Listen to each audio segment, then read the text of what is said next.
Shoot. Well, Sean and Gemma were saying that we haven't got enough staff, and I have to agree. So I've been thinking, I know someone who's looking for work who'd be perfect. Oh, she's a real laugh. She's got a fantastic voice. Let me just stop you there. When did this singing thing is getting out of control? I mean, I know you were a frustrated cruise ship entertainer or whatever you were. Excuse me. I've sang on those cruise ship for years. I've entertained more punters and seamen than you've had hot dinners. The talk of the street. The talk of the street. The talk of the street. The talk of the street. The talk of the street. The talk of the street. The talk of the street. The talk of the street.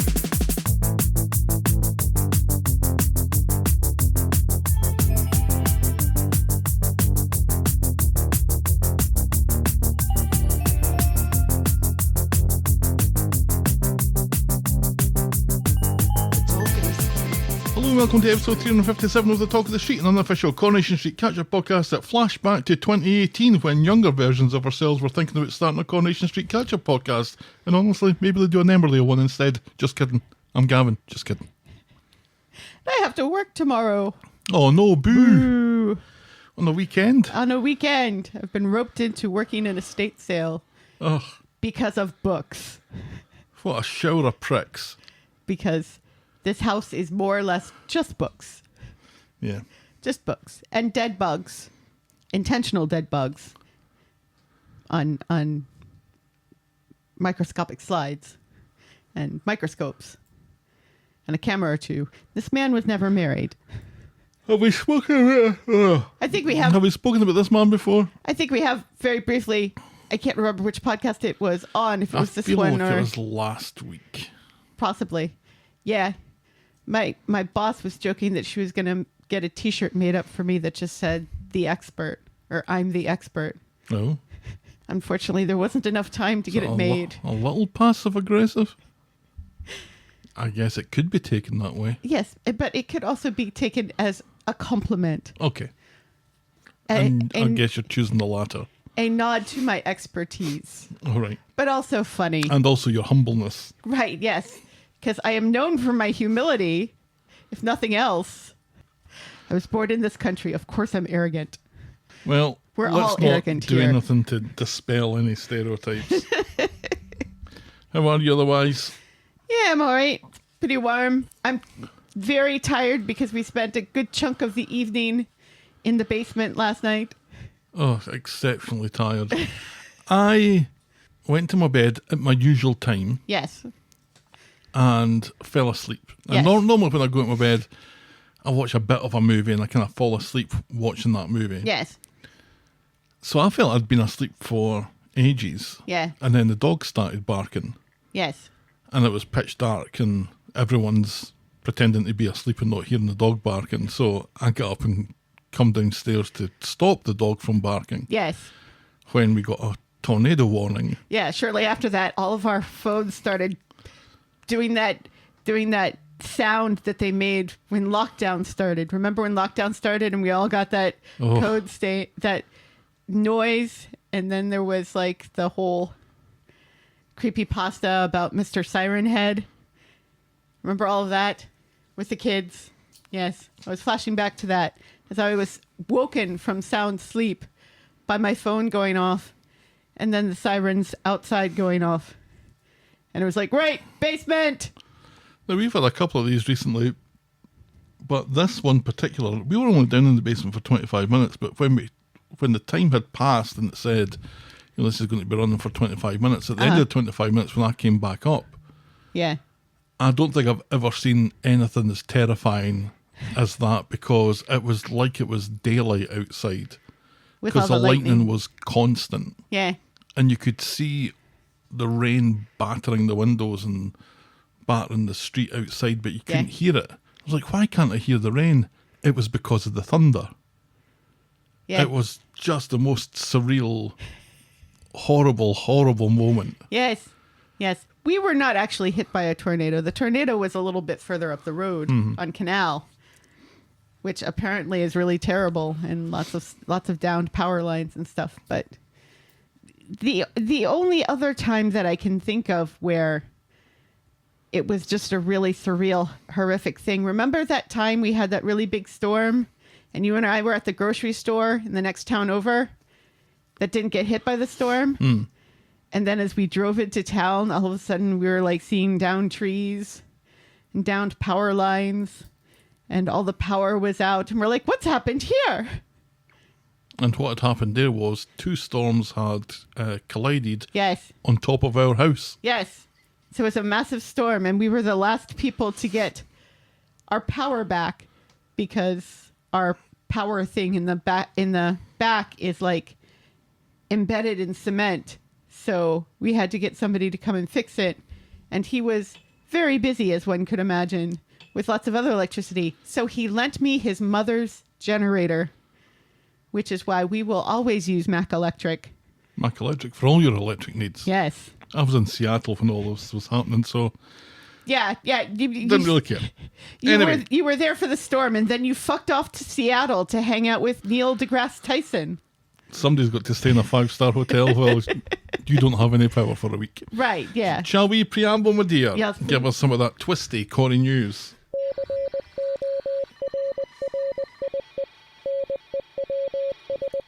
Hide the beard oil. Katie McGlynn has signed on to appear in the next series of MasterChef. Hopefully, she'll leave her cardigan at home. I wondered where you were going with beard oil. Yes. It wasn't in a good direction. It's organic, so I imagine you can eat it You drink it?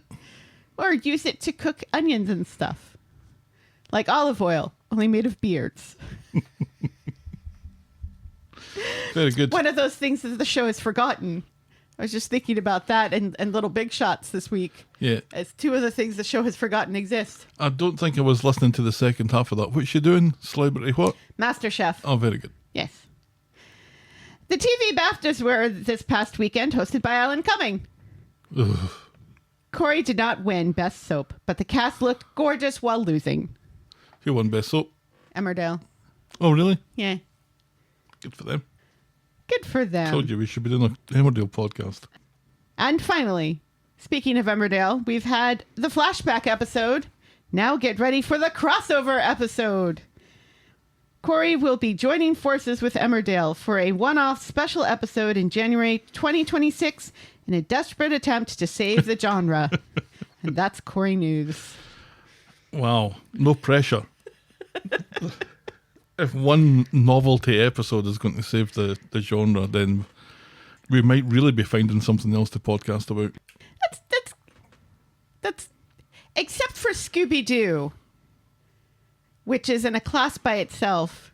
I feel like television shows doing crossover episodes were like the last desperate attempt before they completely jump the shark. Yeah, they go on holiday and then Right. they have crossover episodes. Happy Days did it, didn't they?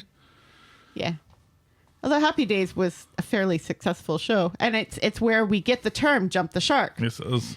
and that was the end of Happy Days, It was. And also the end of Corrie News. and also the end of Corey News. Well, we jump, not the shark, but the gap between Corrie News and our feedback section that I like to call Everyone's a Critic.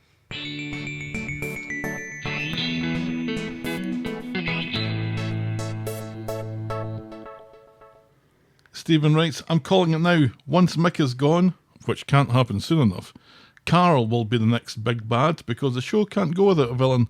We all remember what happened the last time a major character's estranged, supposedly successful businessman brother came to the street hiding money problems, don't we? Yes, we do. Of course, Stephen. Yes, my dear friend on the blue sky, and the. No, the character Stephen. Oh, okay. Fucking hell. Call me Debbie. Yeah, Stephen's referring to their namesake there. Yes. Then Cheeky writes, Dear Gary and Maria, I'll take that. First, Debbie's behaviour towards Ronnie was incredibly frustrating. Her verbal dressing down of him felt like a tipping point away from any kind of reconciliation, and while her panic is understandable given her struggles with vascular dementia, it's becoming clear that she's spiralling. The collapse of her wedding event over something as trivial as a missing clipboard highlights just how fragile she feels about her future. It's a realistic portrayal in some ways, but if her actions keep escalating into chaos, it might quickly become repetitive and exhausting to watch. That doesn't sound like anything that Coronation Street would do, does it? Repetitive and exhausting? Never. Then there's Gary. It's honestly hard to believe that a trained military man could be so easily beaten up by Mick. That just didn't sit right with me. And learning that Mick, No, me neither. despite his rough behaviour, had a more stable background but a bad reputation, and might have even turned his life around with a military path of his own. It felt like a missed opportunity in character development. As for Kit, I have to say, I'm not feeling much sympathy. His actions towards the shop owner were driven by his disappointment at missing a meeting with his biological mother, a woman he repeatedly claims not to have seen in 30 years. That plotline felt flimsy and retroactive, and it really undermines the character's integrity. It also weakens the overall narrative arc, making the whole thing feel a bit disjointed. Honestly, these episodes make me worry that the show is losing its footing. I eagerly await your thoughts this week. Yeah. Well, thank you very much, Cheeky. You've covered a huge amount of ground there. Yes, and I think we agree with a good chunk of it. In fairness, though, he didn't actually see Bernie. He saw the back end of Bernie getting into a taxi cab. Mm-hmm. How differently everything might have been if Bernie hadn't driven away Yeah, in such a rush. and had, gotten a chance to actually meet him. I think what the show's been trying to tell us from both their perspectives is that she had a chance to see him and chose not to. It feels like A few years after that. But it feels like everyone's forgotten or chosen not to remember this potential meeting where it seemed to be Very much Kit's she wanted. mum's Right. behest that this meeting didn't take place. And Right, and it that's kind a of- new part of the story. And it kind of seemed to indicate that Bernie had been calling or writing letters or something and trying to open a door. We will get into this, no doubt, in due course. Absolutely. And Sharon writes, "Hi, Anna and Eddie." Well, it's less flattering. Yes. Funny how Jenny wanted the Rover so bad, and yet she left without a backward glance, banished forever to the cabin, never to be seen again. Yeah, no kidding. Yeah. Glenda in charge of the Rovers is classic. Straight on the karaoke until Carla came in and told her off. Not keen on the new racist barmaid, though. Like the wedding fair at the Rape Hotel, especially Leanne and Toya arguing over the prime stand and Debbie getting flat out drunk over Ronnie. Think they will get back together, but not before he has a little go on Jenny. They do have history. They do have history, though it seemed like Leanne might be getting a turn here as well. So, Leanne's having a wee turn on everybody. yes, good for her. They're all chatty Cathys in the morning. As long as they're all chatty Cathys in the morning, I'll be quite happy. They're going to do soap crossover with Emmerdale, as we exclusively, well, maybe not exclusively, No, maybe revealed not. in Corrie News. That'll be exciting. Any ideas that you'd like to see? You don't really watch Emmerdale. I have no idea what Emmerdale's about, so I know it's set in Yorkshire. So maybe a pudding-related episode. Or a terrier. Maybe both. Maybe a terrier steals the puddings and then chokes on it. I would love to see Dev meet up with Claire King and Jay Sharma, because Dev had a relationship with Erica, who's played by the same actor who plays Claire King, and the same actor played Vikram, who's Dev's cousin. So Dev's seen his old flame With playing his a different cousin. person, Yeah. and his cousin playing a different person might make his head Explode. explode more than it normally does. Right, yes. I'm just sad that Craig won't be there. Also, do you think poor Swain's cat is dead from starvation or drowning from the burst pipe? I forgot she had a cat. She didn't bring the cat with her. Let's add What? this very quickly to Wendy's think- list of things that the show's forgotten. Yes. Oh no, it's already there. Number It is already 23 there. is All right. Swain's got a cat. Swain's got a cat. I think this is Schrodinger's Swain's cat. The cat is both alive and starved and dead until we go back to the flat and find out. I thought for sure there was a conversation about that cat moving in as well, but we I don't haven't think so. seen it. And also, surely that burst pipe is fixed by now. You've got to think so. Yes. Oh, it seems like maybe Betsy is still living there, but not Swain, No, as far as this week is concerned. they're all at Carla's. I know that, but I'm speaking about the fact that we don't see Swain in Carla's house at all this week. Oh, I see. We see Betsy and Bobby and Ryan, But no And Kit. Swain. Kit wasn't at the house, was he? Mm-hmm. Where did Kit go to? Oh, We'll the one explain that time later. that the one time that Swain is in the house and nobody else is except for Kit. Mm-hmm. Yeah. We got to see a little bit of the old Swain back this week, which was nice. Yes. Yes, but we'll get to And that again, later. We'll get to that.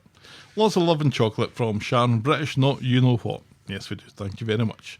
And thank you to Sharon, to Cheeky, and to Stephen for the feedback this week. It's very much appreciated. Feedback's always welcome. Send us your thoughts, and I'll probably read them out. Get us at the talkofthestreet@gmail.com, or our DMs are open at Corrie Podcast. Or we love it when people write actual letters to us. Send us your proper mail to the Talk of the Street, P.O. Box 12, Eaton Rapids, Michigan 48827. Please note that we reserve the right to edit feedback, but only in the interests of brevity. Yes. And then we'll podcast for coffee. Woo.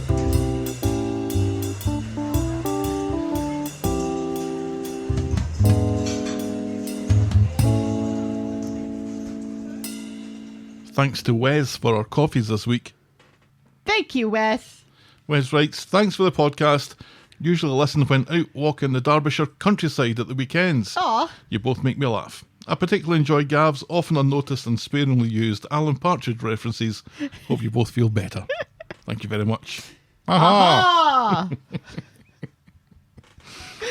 Ah. I keep telling you, Lon, you're never going to meet him. Knowing me, knowing you. Thank you very well. Yeah. Thank you very much indeed, Wes. We very much appreciate it. The Talk of the Street is and will always be free on your podcast provider and on the YouTubes. But if you think a show's worth anything more than the time it takes to listen to it, and if you want to show your appreciation, you can buy us next week's coffee by going to ko-fi.com. That's ko-fi.com/the Talk of the Street. You can also sign up to be a friend of the podcast through the same link, where for as little as $2 a month you can get a mention in the closing credits of each and every episode. And if Ko-Fi isn't your thing, we also have a Patreon site where you can show us some love. Sign up to be a friend of the podcast there at patreon.com/the Talk of the Street. But remember, you can always support the podcast for free and get us in front of new listeners by liking, subscribing, rating and reviewing wherever you get your podcasts. Remember when I thought Alan Partridge and Steve Coogan were two different people? No. You don't remember that? I don't remember that. I thought Alan Partridge was like an actual talk show host in the UK. I remember when the Alan Partridge show started, the Knowing Me, Knowing You with Alan Partridge. Right. I was watching it with my girlfriend and her parents, and her parents thought that it was a actual talk show host and thought he was just the worst talk show host. Right, yeah. They couldn't understand why we were laughing at it. Yeah. It took me forever to say, oh, that's Steve Coogan. Mm-hmm. Okay. And now everything you see Steve Coogan in You think that's Alan Partridge? kind of feels a bit like Alan Partridge most What of the time. is Alan Partridge doing with Marie Antoinette? Wouldn't you like to know? I love that movie. Shall we dive in, my dear? Yes, please. Our first storyline this week is Sucks to be a Webster. On Monday, Debbie is preparing a wedding fair at the Rape Hotel. Leanne's pissed off that she and Speed Dial have been reduced to a stall in the background, and she is visibly furious. Yes, she's visibly furious in her because she's visible in the spot. It was a weird setup. It's like one tiny corner of the Rape Hotel has this fair going on instead of being like in one of the big rooms. Yeah. Where everybody would be equally like presented because they'd all be like around the walls in the big square room or the big rectangular room. But instead they're like in this wee tiny smushed corner. Yep. It's weird. like having a wedding fair in this office. Pretty much. I don't know what Speed Doll does for weddings anyway. Do they cater? Do you want a curry for your wedding? I mean, we had Panera. Sandwiches. Yes. Not curry then. No. Curry would be fancier than sandwiches. I think Panera's pretty good, isn't it? It is Everyone very likes good. Panera. It's very good. And yes, and everybody likes it. That's why famously 2 of the boxes went missing and Carrie and her mother didn't get anything to eat. You're still going on about that. You know, curry stains things. If you're not careful. Like wedding dresses. Yeah. So I think you'd be more careful, wouldn't you? Who knows? Nobody's going to use them anyway because they were stuck behind the door, although Leanne was looking pretty fine in her Speed Dial merch, I thought. Yeah, you don't see her in a t-shirt very often. You really don't. I was thinking about that about Alia as well. It's like, Alia's wearing a t-shirt. You don't see that very often. More T-shirts, please. More T-shirts. Yes. Okay, let me get on to sentence 2 of my notes then. Sure. She insists to Carl that this... Who's she? Leanne. Debbie. Oh, Debbie. She insists to Carl that this proves that she has life in her yet. Meanwhile, Ronnie is dropping Archie off with Kev and asks him to try to figure out why Debbie dumped him. She goes to the bistro to get some extra bottles of vino when Kev comes in to quiz her. He's not very subtle, but Kev's in a bad way, so the whole line of questioning is abandoned when he needs a wee seat. Meanwhile, Leanna's still pissed off about the raw deal that she and Alia got. Debbie tries to appease them with display stands, but when no stands can be found from the supply cupboard, she then can't find her clipboard, and Debbie absolutely loses her cool just as Ronnie comes in and he witnesses Debbie and Leanne struggle over a tray of Pakistani street food. She throws chips at Leanne's face, and they were probably quite warm, I would think. This ends in Debbie getting injured to the point where that's going to need stitches.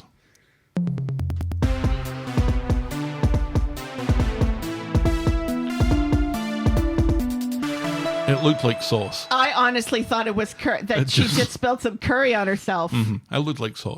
That's honestly what it looked like. It did not look like blood at all. It's Ronnie who takes her to the hospital and sits with her, and the two of them are getting on better. Debbie wishes that she'd handle things better between them, and it looks like they might be making some progress until a nurse calls Debbie wanting to talk about her medical history, and at that, Debbie insists that Ronnie fucks off home. The nurse asks Debbie about her dementia, and she admits that she hasn't told her family yet, and the nurse suggests that maybe she should give that a shot. Back at Kev's... Maybe. I know, it's like everyone's telling her the same thing. Yeah. Just why not tell them? kind of reluctance to do it. Tell them. This is important that people know this about you so that they don't think that you're just some weirdo. I can understand why it's difficult for her.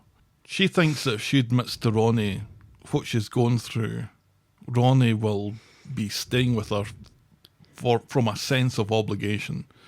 And she doesn't want that. She doesn't want his pity. Well, I mean, if they had just started dating like a month ago, that would make sense. But they're already in love with one another. They were planning on getting married. I don't think he'd be staying just out of obligation. He already loves you. Yeah, but that's what she's thinking. I know, but it doesn't make sense that she's thinking this, is what I'm saying. Back at Kev's, he's bored of Abby and Carol fussing over him. Abby explains what happened with Debbie in the food cart, and Carol is secretly very concerned. Ronnie doesn't leave the hospital, even though he was asked to, and waits to speak to Debbie after her appointment. And rather than taking the medical advice that she's been given, Debbie tells him that he's a pathetic joke, all gong and no dinner. And she criticises his arms as well. Shame on her. Dearie me. And excuse me, that man is a whole 5-course meal. What is she talking about? Gong and dinner. There's even some pudding. Yorkshire pudding? No. Feelings duly hurt. Ronnie slinks away. I wasn't all that satisfied with that either. No. Because I don't think Ronnie is the guy that Debbie is trying to portray him as. No. As the big I am. I don't think he sees himself as being that character at all. No. And also, didn't he have a successful business? Isn't he a far more successful businessman with money than Ed is? Oh, sure. I mean, we get a point where the point is made how expensive Ronnie's suits are.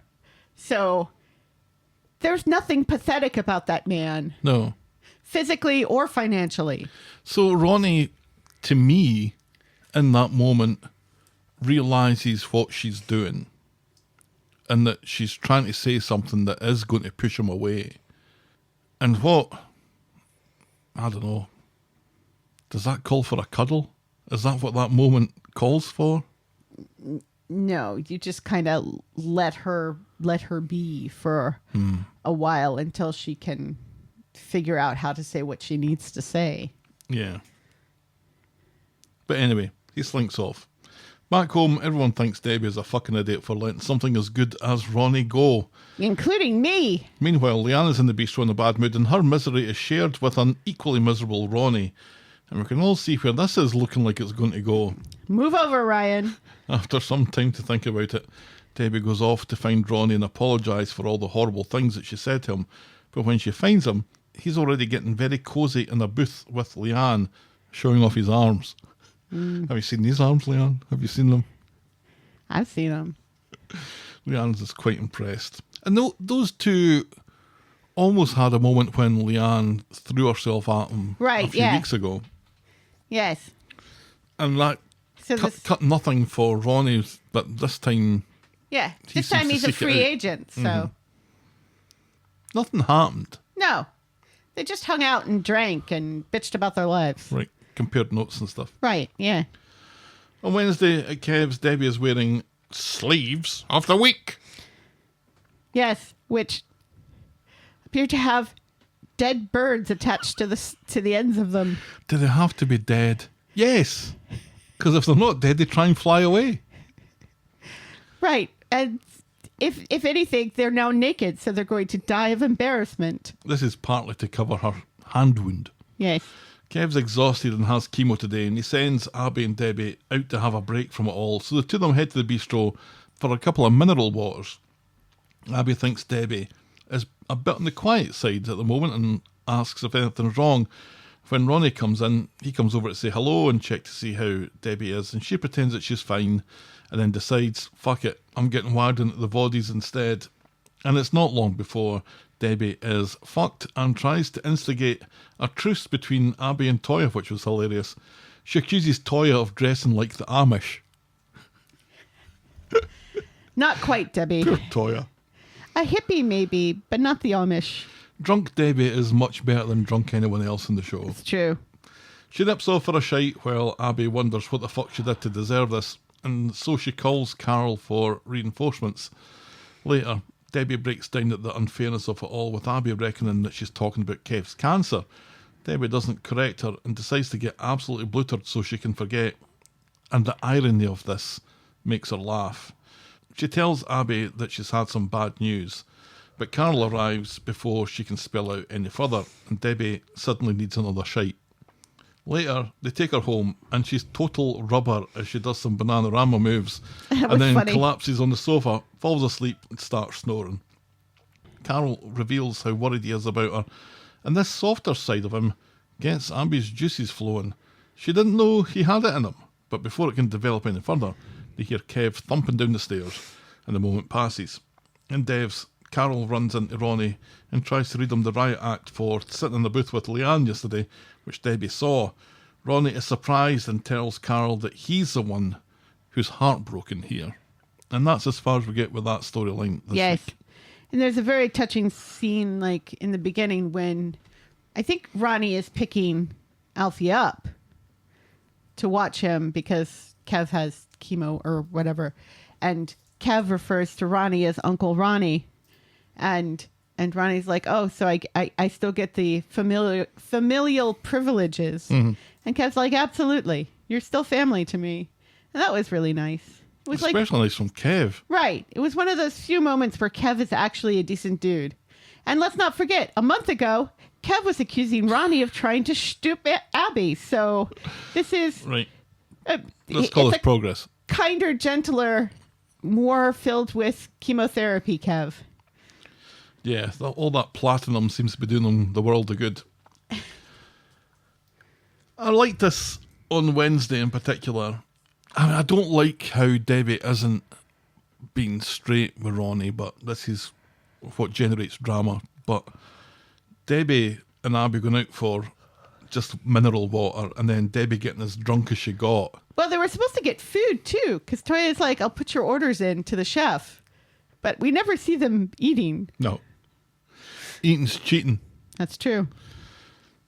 No, these scenes with Debbie getting drunker and drunker and coming so close to telling Abby what's going on, but the sight of her doing her dance, doing her Bananarama dance moves and then just essentially passing out on the couch. Falling on the couch. Just ass wonderful. Over elbow. And it's like, God damn it, Coronation Street, you're just showing us what you're taking away from us. Right, exactly. This immense character who, I think can do no wrong, basically, especially at the moment. She's absolutely fantastic. Yes. Carol does seem to be genuine here. Yeah, I think he is genuine, but I think he is also up to something as well. 100% up to something. You can love your siblings and also steal from them. Right. These things happen. They do. But I don't think this is an act that he's putting on with her. And when he talks about her in such glowing terms, how he loves his sister, despite the fact that he barely knows her, I still believe him. Mm-hmm. Yeah. And it's clear that Abby believes him as well. Yeah. I kind of wish he hadn't stopped Debbie from telling Abby the truth. I kind of wish that hadn't happened. Did he deliberately do that? I think so. Because why else would he lie to Abby about what Debbie's terrible news is? And I think he did it because she's drunk. And doesn't know what she's doing. And doesn't know what she's doing. Mm-hmm. But I also think that it's also a way for him to keep Debbie kind of to himself and use the dementia for his own good at some point in the future. So I don't completely trust that man. No, it would be foolish to do so. But I do think there's part of him, and maybe a big part of him, that is genuine. I did enjoy the Leanne and Debbie fighting over the pakora or whatever it was that they were fighting over. The street cart, yeah. Mm-hmm. I haven't seen a good food fight in a for while. a while. Yeah. I don't know if it was a good food fight, but I did enjoy it. But it needs to be messier. And what I liked, though, at the end of it was Leanne basically downplaying the whole thing as if none of this was a big deal. The fact that we were fighting over food in the middle of the rape hotel. Right. Yeah, well, of course, that happens every day, doesn't it? Yeah, sure.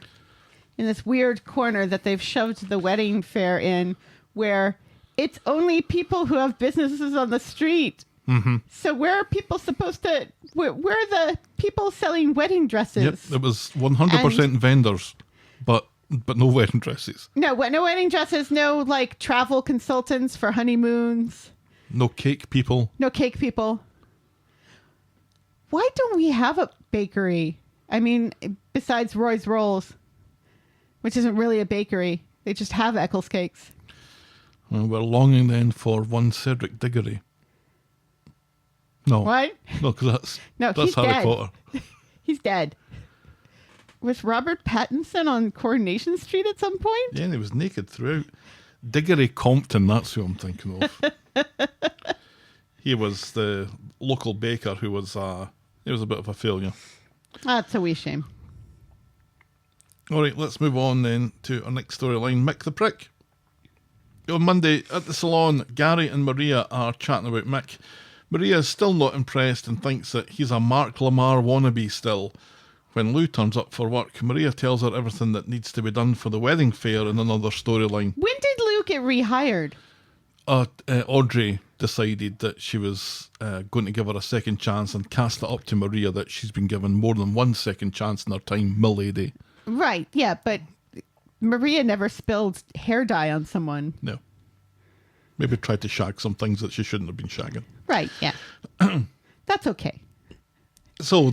that doesn't stain. So you need to dry clean those curtains at some point. Maria tells her everything that needs to be done for this wedding fair.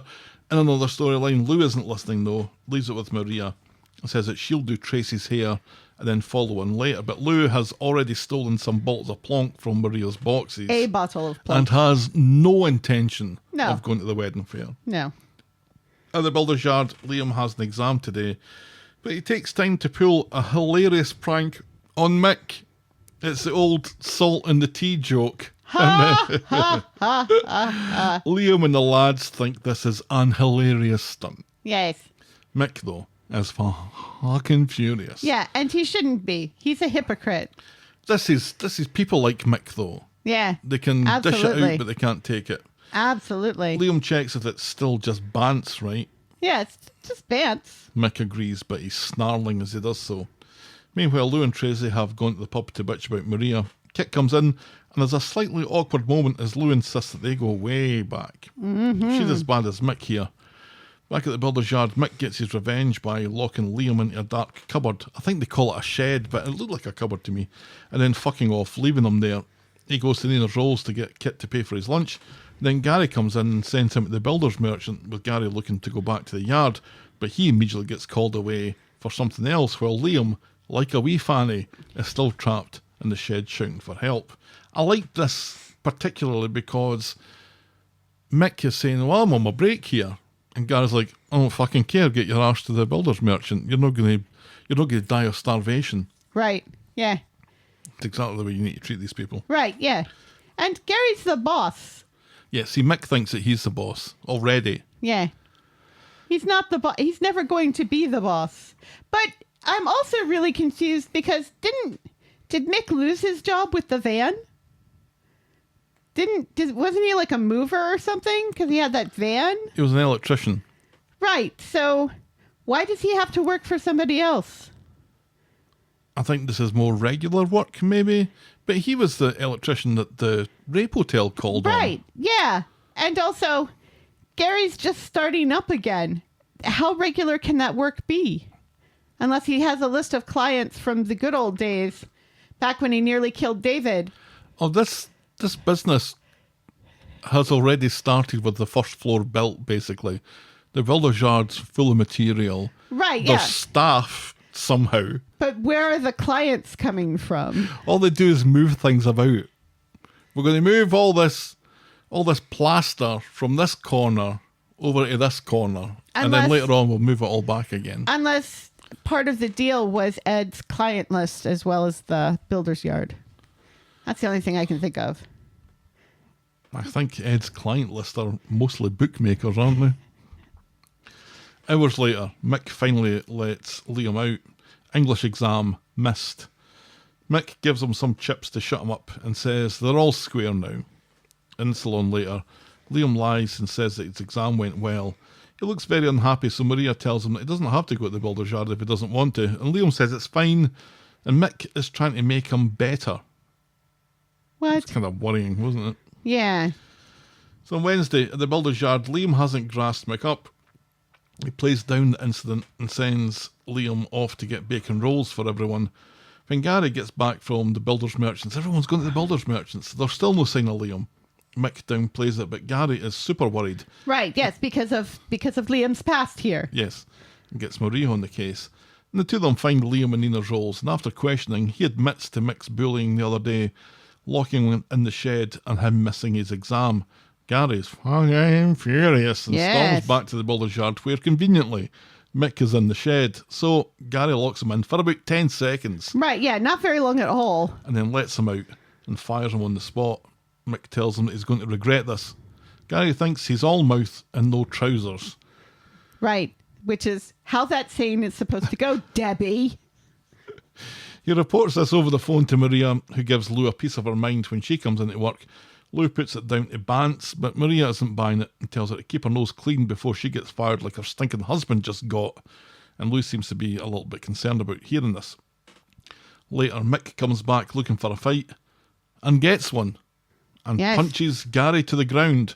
The two of them scrap and Mick throws Gary in a pile of garbage. Gary picks up a bottle and Kit, who has witnessed the whole thing, intervenes at this point, tells Mick to walk away and Gary to drop the bottle. Gary's furious that Kit isn't arresting Mick on the spot. Kit tells him that he's doing Gary a favour and walks away. So, all covered in jam, Gary goes to the salon and Maria fixes them up real good. Yes. As he explains that the cops could not give a solitary shit that Mick beat him half to death. Gary really is a shite fighter. Is he a shite fighter? Because we've seen him fight well in the past. Let's all not forget the fact that he nearly killed David. Or no, David nearly Nope, killed him. It's the other way around. It's the other way around. Okay, that is weird. But anyway, like, Maria has softened him a bit, where, you know, he knows... It feels like he's trying really hard not to fight back too much, to defend himself, but not hurt Mick necessarily until the whole bottle incident part of this. Yeah, he turns his back on it and isn't rising to Mick's bait. Because you're right, I think he has turned over a new leaf since he went through that phase where he was killing all those people. Right, yes. Yes. Rick the Chin would like a word. Only he's, Where was this generosity of spirit some years ago, bones Mr. Windass? at this point. The chin is no more. No, the chin exists. It is rotted away.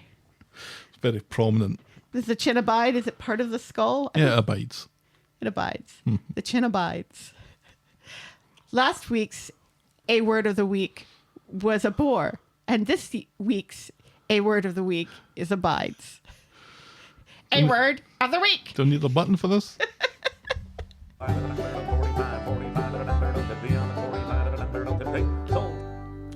A Word of the Week. Usually it's auction. Yes. Gary turns his back. Mick doesn't exactly sucker punch him, but Kinda. Mick's prepared for a fight where Gary is... I don't think Gary sees it turning violent like this. Right, yeah. Mick also doesn't know Gary very well either, because original Gary would have flattened Mick by this point, I think. Yeah.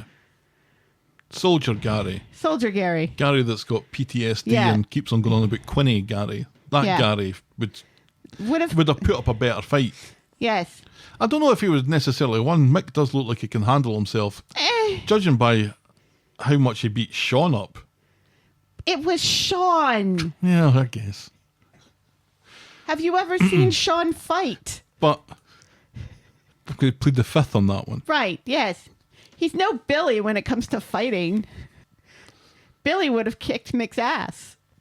But the fight that we did see and how it was presented, and Yeah. that this is going to be a bit violent because they go to the old camera on the shoulder, Right, wobbly Yes. cam kind of thing. yes. It came across more like Ivan Drago versus Rocky the first time,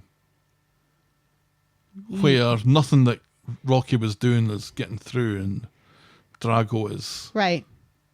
I must break you. Oh, wait a minute, that wasn't the first time. That was when they killed Carl Weathers, wasn't it?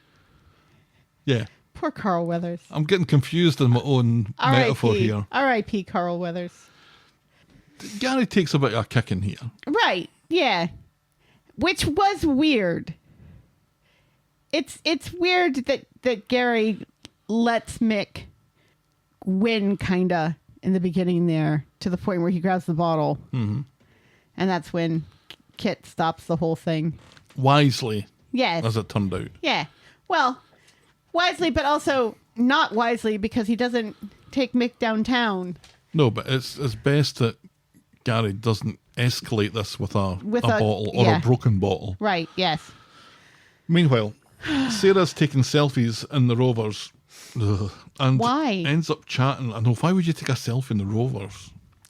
Ends up chatting with Bernie about their star signs. Sarah is an Aquarius. And she waits for Kit, who texts that he's going to be super late.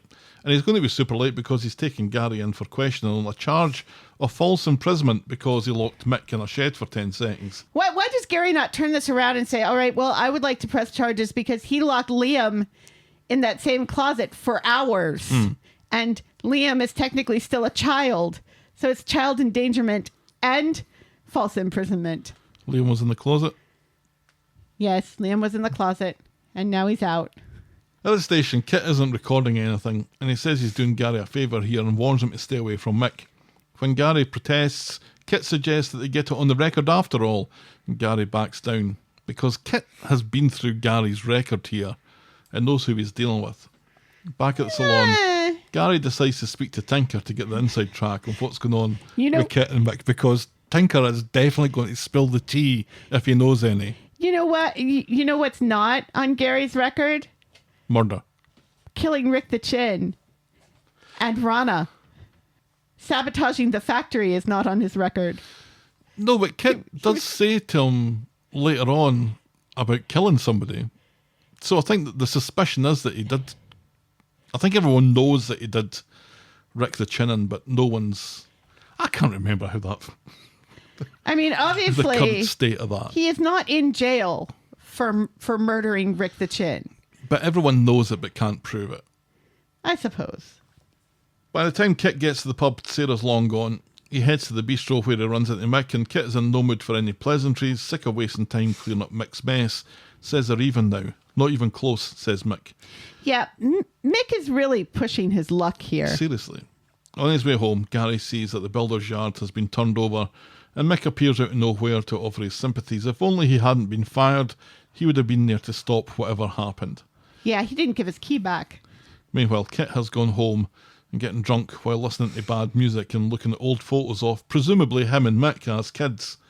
Benny comes round to check on them, just walks into the flat, and despite Kit obviously not being interested in a chat, he tells her to leave. Kit, on a number of occasions this week, walks out and leaves his mum just in his flat. Yeah.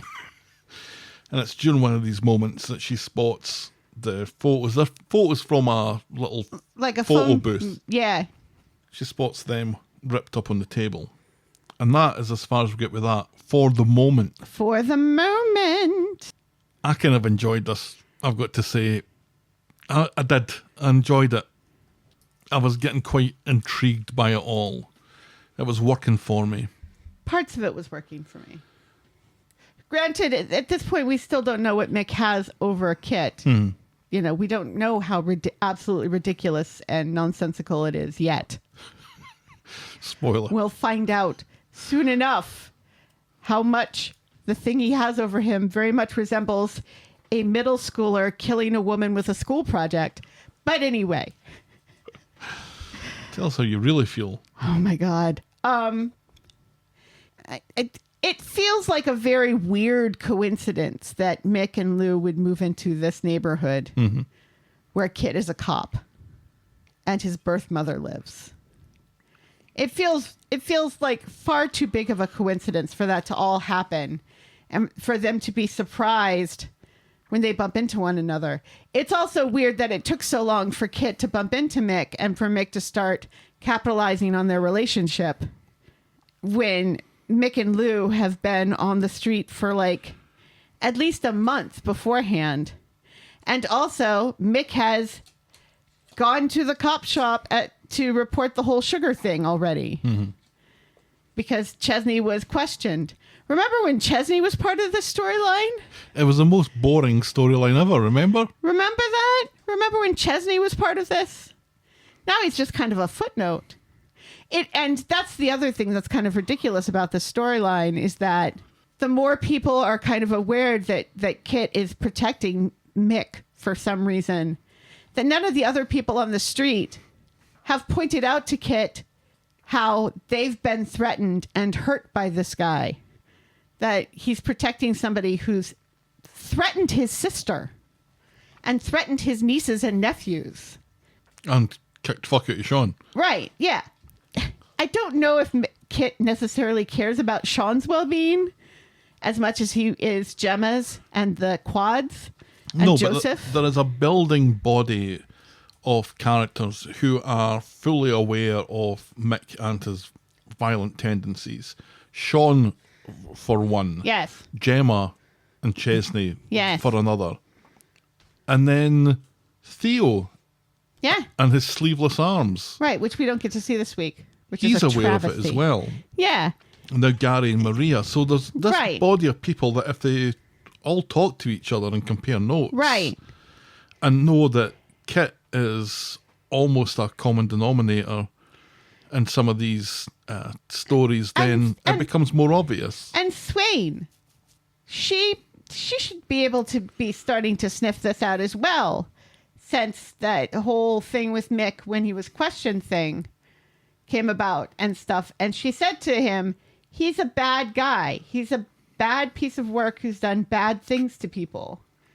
All it takes is for another police detective like Swain to take one more complaint, and Kit's not going to be able to support him exactly or get him free or anything. If it wasn't Kit who stopped the fight between Gary and Mick and say it was Swain, Swain would have taken him downtown. Well, then Mick is he's gone. Absolutely getting hauled in for that. Yeah.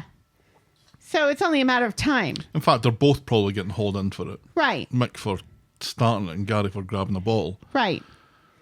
So it all relies on the coincidence or the convenience that, Of Kit. that Kit is the one who is kind of omnipresent in All of this. and all this stuff. I do agree, though, that given the relationship that is later revealed, and although I say the relationship that's later revealed, it's a relationship that we heavily implied before it's revealed, that Kit is the sort of person who keeps his eyes on his enemies. And his friends. And Kit is in a position of being able to find out probably quite a bit about Mick without even having to run into him. Right. We're being asked to believe that Kit has no idea where Mick is. Doesn't know where he lives. Right. Doesn't know anything about him. Doesn't know. Just suddenly He turns back up turned up out the blue. like a bad penny. I think Kit would know exactly Right. what Mick's been up to, Yeah. where he's living, Right. him and Lou. And you would think the other way around as well, that Mick and Lou would know where Kit is. And yet this show seems to kind of set it up that it's all a happy accident. Mm-hmm. I don't believe that. No, but I really don't think that there's anything more to it than just the coincidence of it, as unsatisfying as that is. All this said, though, I did like the way that this was spiraling, and Kit is trying to contain Mick, because he knows that if the further that Mick pushes it, the more difficult it's going to be for him further down the line, because the things that Mick knows is going to come out. Right, yeah. And yet it backfires on him, because the more he protects Mick, the more Mick escalates. Yes. He's fucked if he does, and he's fucked if he doesn't. Right. Basically. And it's going to get a point where it's going to escalate so much he's going to kill Craig. And then someone's going to kill Mick. And nobody's going to know who it was, because everyone's got a vendetta against him. Right. But it will be Kit. I'm interested in the Chesney part of it. Right. The fact that it's just because it's gone nowhere. It's kind of just Remember, Mick was fizzled. determined to get his revenge on Chesney. Right. What happened there? Nothing. Right. And now I think Mick and Lou are aware that Chesney and Gemma don't really want to have anything to do with him anymore. 100%. You know? I also don't understand how Brody is getting out of jail. But then again, we don't know what was put in the young offenders for anyway. Oh, I've got a complaint about that when we get to it. Don't you worry. Good. But yeah, I liked this. I liked Gary and Maria getting involved in it. I really do like Gary and Maria. Me too. They're my favorite couple on the street, I I think. think so. I think at the moment, absolutely. And it's funny because separately, they're not my favorite people on the street. But together, they are my favorite people on the street. Is Maria still a counsellor? I assume so. I think so. It's just not been part of a storyline lately. I wonder if this should be part of it. I wonder if she can use her position here. I don't know. Well, I mean, she sort of tried to push her weight around when Liam was getting bullied, didn't she? When Liam was getting bullied by other children with the whole Mason thing. it's hard to keep up with all the Liam bullying storylines. It's just terrible. That There's poor been a kid. few of them. Poor Liam in his bullying era. Yeah. Did like the whole salt thing, though. I was like, good on you, Liam. Good on you. Well done. I loved it. I mean, Well done. it's a classic. It is a classic. It always delivers. That was a good moment. All right, we will come back to that. In the meantime, let's move on to I Know That You Stole Tracy's Van Last Summer. On Monday at the Knicker Factory, Bobby Phone! and Betsy are chatting about sandwiches. That's a conversation that I could quite enjoy joining in with. Yes. I want to know their opinions on whether a hot dog is a sandwich Or or a hot dog in a bun. can't it be both? I mean, I don't think this is the whole Jaffa cake or biscuit dilemma, is it? It is. It is. And also, is Chicago-style pizza a pizza or a casserole? Oh, my mind's blown a little bit. I hadn't even considered it. I think the only thing that suggests that a hot dog isn't a sandwich is that oftentimes the two pieces of bread are joined together into one, like a clam of bread almost. Right, like a clam roll or a lobster roll. Would you say a lobster roll's a sandwich? Yeah, because bread and meat are involved. That's your criteria? Bread and meat are involved in a, well, not really an uncooked state, but a kind of uncooked state, because you refrigerate the lobster roll isn't hot. The lobster's not hot. It's cooked, but it's not hot. It's covered in mayonnaise and lemon juice. It's kind of making me hungry for a lobster roll. It is. It really is. I'm always disappointed by them though, but I crave them frequently. Yes. Yes, me too. Just a big prawn, isn't it? Anyway, Bobby is on an economy drive after paying racist Kelly to pay the blackmailer. That's money he's never going to see again. Gulp, says Betsy. And Nina rolls later, racist Kelly confesses that Jake Windass was her blackmailer, and she didn't know that until after Bobby gave her the money. She used it instead for the deposit on the flat and promises to pay him back. Bobby is hurt and would have given her the money for the flat if she'd asked. Racist Kelly doesn't deserve him as a friend and now feels even worse for suspecting him as being the blackmailer. And this absolutely makes matters worse. And she makes it worse still when she admits that she thought that he wanted to spend time with her and that's why he would blackmail her. Bobby is appalled and tells her to go fuck herself. This friendship, he says, Good on you, Bobby. is over. Good on you. I'm so glad he did that. I mean, it's weird because she's like trying to kind of pass it off as a joke and doesn't know how to read a room. Oh, God, no. Because she's socially stunted because of the abuse that she underwent as a child with her father, who was like farming her out. Which is still an absolutely devastating thing that I don't feel like the show has fully addressed yet. It did with her moment with Roy. Yeah, but And then never again. that should have been the opener to a lot of other stuff. Sure. But it wasn't. So there's a part of her that does not understand why Bobby is so upset, and that's why she keeps talking. Yeah, and even after this, she still doesn't continues seem to reach out. like she understands. And it's funny because it's kind of like how Bobby was with Carla and his dad. Like when he was still like, "Where's my dad? My dad who almost killed you." Remember when I he need shouted, "Dad," when Dad! they go, when they go, Dad! hold out at number one. Dad! Yeah, okay. Dad? You'll tell it once. That's fine. Mama? He gets a loan from Carla to go off to Spain to see Simon. We've remembered about Simon and get away from racist Kelly. Who's Simon again? You kidding? No. Peter's son, Simon? Oh, Simon! Fucking hell. We're doing a Coronation Street podcast. And I'm the one... We're doing it right now. And I'm the one who's always so sympathetic to Simon. And the show was desperately unfair to Simon and poor Simon, and then I forget who Simon is. I think it's because we just did the Chipmunks for the list of lists, so that's the Simon that's in my head. Oh my God. The hoops that you're asking me to jump through to believe this. I mean, it's impressive that you think that I'm going to do that. I am deeply embarrassed and apologize to Simon. The way that I could think it would be a different Simon is I would be surprised that he's in Spain. He's been away forever. Right. Sailing the world with Peter. Yes. And he's got as far as Spain. Well, maybe maybe this is a second loop. Maybe they've already done a loop of the world and now This they've is come too back little, to Spain. too late, Helen. It's too little, too late. They've come back, and that's it to Spain, and that's why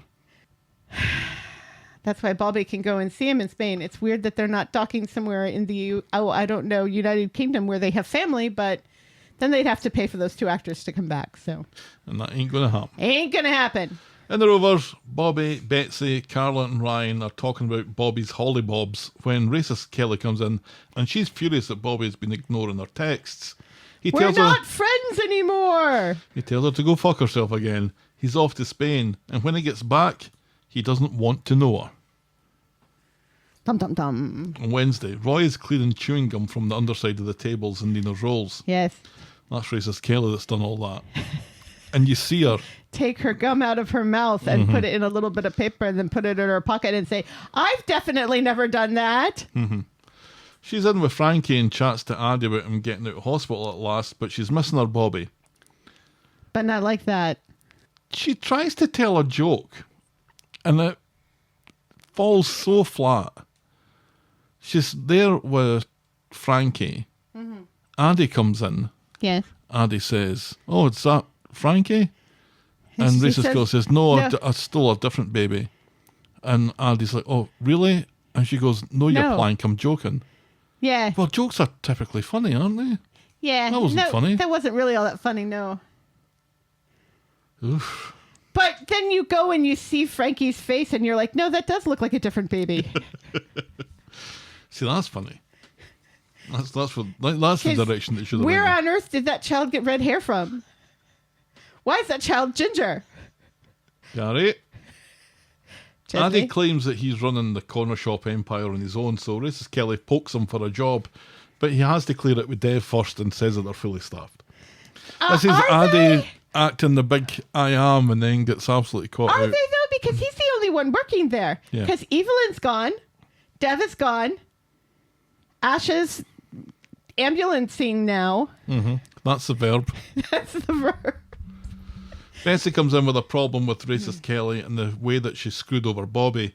Bobby! Racist Kelly doesn't take this kindly and goes to scoosh Betsy with the ketchup bottle, but inadvertently scooshes Roy instead. Yes. Carla walks in on this and demands to know what's going on. Betsy says that they were fighting over a lad. Racist Kelly tries Which to is sneak out. technically true. But But Carla demands that she cleans up her mess as Carla has 2 understaffed businesses to run and doesn't need this. Roy has a suggestion, Yes. and it's a doozy. It is a doozy. Carla goes to the pub to find that Glenda is giving away pots of pickles with every packet of crisps, and this is about to kill Kirk. Carla introduces racist Kelly to the staff and tells them that she's on trial as the new barmaid. Nina's looking after Frankie on his first day out of hospital, it appears. Yes. Later, racist Kelly Only thanks... we're not for sure. We don't know this for sure because we don't see it. No, but it's We mentioned do twice. not see Nina at all this week. Where is Nina? Later, racist Kelly thanks Betsy for covering for her again, and Betsy admits that she thought the two of them could have been friends at one point, and they seem to make up. I guess. It was really weird though, because they're standing in Carla's, and Betsy says, "You know, I'm going to sound like a bit of an arsehole when I say this, but a few weeks ago, I thought you and I were going to be Friends. friends." And racist Kelly just goes, and then walks out, Yeah. rather than saying, "Yeah, me too." Right. Yeah. Just goes, Yeah. Doesn't say cheerio. Just leaves. But I think that's racist Kelly's talk for me too. Yes. Yikes. So that's as far as I get with that. Well done, Bobby. Well done, Bobby. Bobby's standing up for himself. I know. I like it. Thinks that he might have had a chance of getting his hole as well, but decides against it. Right. Yeah. It's like, it's not worth it. It's not worth it. You're a terrible person. You're yeah, not you worth really it. need to work on this friendship thing, he says to Yeah, her. he does. And it's true. Because let's not all forget the terrible childhood she had where she wasn't really able to make friends with other children unless they were also racist. Well, this is something that we've drawn attention to, I think, a few times recently, is the way that she speaks to people who are doing her a favour is absolutely appalling. It really is. She never seems thankful No, for anybody or anything. no. So Addie's trying to put in a good word for her and keep an eye open for job offerings, and when something doesn't work out, she snaps at him. Right, yeah, like it's Well, his fault. fuck you, I'm not going to look anymore. Right. It seems like they're trying to set up Addie They with are, because he keeps on walking into that storyline. and saying, "Hey," just like that. Hey, I'm Addie, Says Addie. who's leaving the show soon, so it's not going to be a very long romance, but it's tough with all these storylines where you know people are leaving soon. It's hard to get too emotionally involved in it, because Correct. I don't like the idea of racist Kelly and Addie together. No. But like you said, I'm not going to I'm going to sweat over it because I mean, it wouldn't be the worst relationship Addie's been in, but it No. wouldn't be the best either. no. The best would be Kelly the Chin, and the worst would be Mick Boobs. Courtney Boobs. Yes. Oh God, how good was Addie and Kelly the Chin though? It was so good. So good. That was like such a great relationship. Oh, what good! And again, that started off with one of the characters not going to be long for the show. Right. Oh, why do they tease us so? Yeah.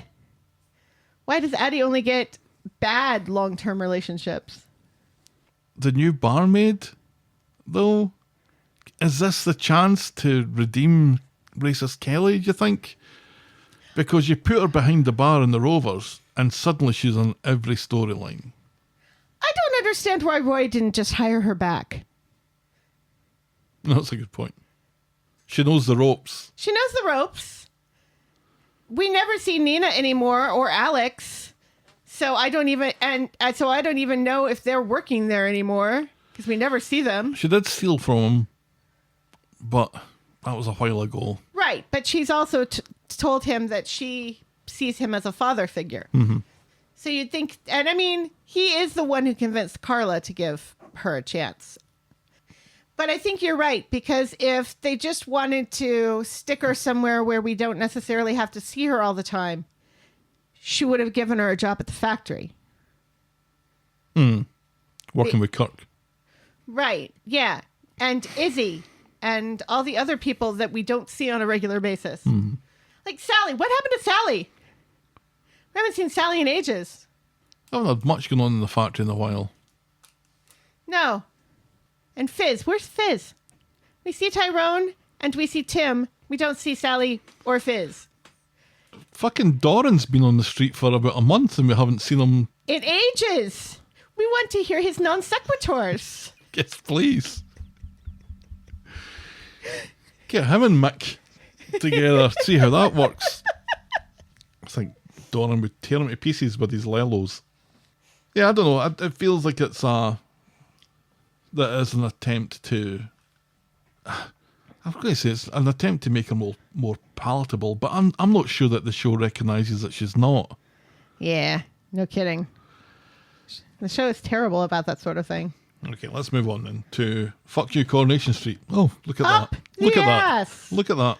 Up the ass. On Monday, Eileen has let George back in at the house. That didn't last for very long. She No, insists- and that was weird. It's weird because they don't even talk about it. No. They don't even talk about it. He's just there again. Are we going to talk about Friday's cliffhanger? No. Nope, not even a little bit. She insists it was in her best interest to keep Stum to Brian about the inheritance. Yeah, it's none of his fucking business. None whatsoever. To keep her out of suspicion, something that wouldn't have been necessary if George and Todd hadn't fucked everything up. Then later in the Rovers, Kit has been taking policing lessons from Tinker, as he happily announces to Eileen and George that Eileen's codeine was found in Julie's system. Just says it in the pub. Yep. Just says it out Just loud says in the it. pub. Just says it. George and Eileen bolt and head back home before realising how dodgy this makes them look. Eileen is definitely sure that she's fucked now. Todd, though, thinks that these cases are looked upon with a lot of sympathy, even if she is fucked, and he thinks that she's using the situation to deflect away from grieving properly. Separately, George is toying with the idea of resetting his relationship with Eileen, and in speaking with Glenda, announces that he's giving consideration to a cheeky proposal of marriage. Whoop whoop. It's like, go big or go home. I guess. And Glenda's like, I don't know. Glenda, the voice of reason here. Maybe tone it down, George. A concern that I raised on the blog Yes. last week was that with the distance that is generated between Julie's demise and Eileen leaving the show, Eileen's departure becomes less reliant on Julie or her death, which makes it even more ridiculous that they choose to kill Julie off. Right, yeah, no kidding. And so this whole thing, this whole business here, kind of worries me that is the direction that we're going in, that Julie's death really is no catalyst to Eileen's departure. No. Or if so, it's very tangentially such. Right, yeah. It's, her death means that Eileen has the money to leave. And that's terrible. Right. Whereas this is what 60 grand inheritances from, or 60 grand share dividends are for. We don't need a beloved character to die. Moving on. Oh, this is a bit of a highlight, I think. I think we're going to enjoy this one. This is Corrie-Oke Night. Yeah? Yeah? Yeah, it works. On Monday at the Rovers, Carla asks Ryan to be the new manager, but he's already accepted the job with Debbie and doesn't really like bar work anyway. He's been working there for years. He has. He thinks Glenda might be a decent appointment, and judging Yes. by Glenda's smile Yes. and brandishing of a ladle, Yes. she agrees. Absolutely. Jenny packs up her stuff to start anew at the cabin. Exciting stuff. On the up, says Glenda. There's no hard feelings though, and Jenny's chuffed for Glenda's promotion to manager. At the bar, George is down in the dumps. Tinker is realising how pointless his life is. Maria is furious at Tracy and Lou, so Glenda decides to cheer everyone up by singing some disco hits. Choo choo, choo choo, and it works. It does. Even Craig smiles. Tinker's peckers up. Yes, it is. And like that, apparently. He's looking for a new mother figure, and he's found one. Yep. Whoop, There is a whoop. welcoming bosom. Yes. He's missed that. Apart from Bobby, who fucking hates it. He wants to go to the bistro. After her performance, Glenda thinks Jenny will be back behind the bar before long, but Jenny says her nights of dreaming about clinking glasses are over, and Glenda, you're welcome to it. On Wednesday, Glenda calls in Sean and Gemma's wig for a team meeting. There's a staff shortage since Daisy and Ryan have left, but Glenda has a surprise. Pink polo shirts with a sticker, kind of half-assedly ironed on at the front. Right. And like towards the top. Yes. Instead of like here where you typically have like a logo or something. Unless it's a polo shirt. And then, well, and they are polo shirts. So it should be like a smaller logo here on the chest. Yes. Right here. Mm-hmm. A badge. Like Right. a badge. Yeah. The placing of Rover's Return Inn, which I didn't even know that inn was part of the name. Mm-hmm. We're doing a Coronation Street podcast. Currently is a thing that we're doing right now. I thought it was just Rover's Return, but what do I know? Anyway, it's the shirts. I like the color, but like No, not for the Rovers. Pink. the color's not. Yeah, but like it doesn't go with the logo at all. No. It really clashes and reminds me of Pepto-Bismol. The logo is definitely some kind of rubber. It's like vinyl. It's like the stuff that they make cheap soccer things with that immediately comes off. My first ever Iron Maiden t-shirt was like that. Yeah, That kind of horrible, rubbery, plasticky type thing. vinyl. Mm-hmm. Yeah. Despite not working at the factory, Glenda goes to the factory to speak to Carla about hiring a new barmaid. She's got someone in mind who's also a great singer, but Carla says she'll be doing the hiring and firing, and there's far too much fucking singing in the pub as it is. Later, the Wi-Fi's down at the pub, so despite Carla's instructions to the contrary, the karaoke machine is wheeled out again, and Glenda gives it big licks with "How Do I?" and is pissed when Carla pulls the plug before we get to the chorus. Right. And that's as far as we get with that this week. More Glenda singing, please. Oh, please. Please. Please. Give us more Glenda. Get Rita up there to do a duet with her. Steady. Steady on. The Weatherfield Nightingale, I think, has sang enough. Yeah, but still, it would be nice to give Rita more stuff to do on the show instead of, criticizing Jenny. Jodie Prenger is such a good singer. She really is. And it's funny when, she's obviously been successful on the cruises that she's mentioned once or twice. Uh-huh. But it's clear that she's not singing to her. She's singing like 75-80%. Mm-hmm. And she throws in little bits like sort of a misdelivery of a line or where she speaks something more than she sings it just to Make it slightly less perfect. Yes, just to downplay how much of a good singer she is. But there's plenty of examples of it as she's singing of the control that she has in her voice and stuff. It's And great. it's really, really good.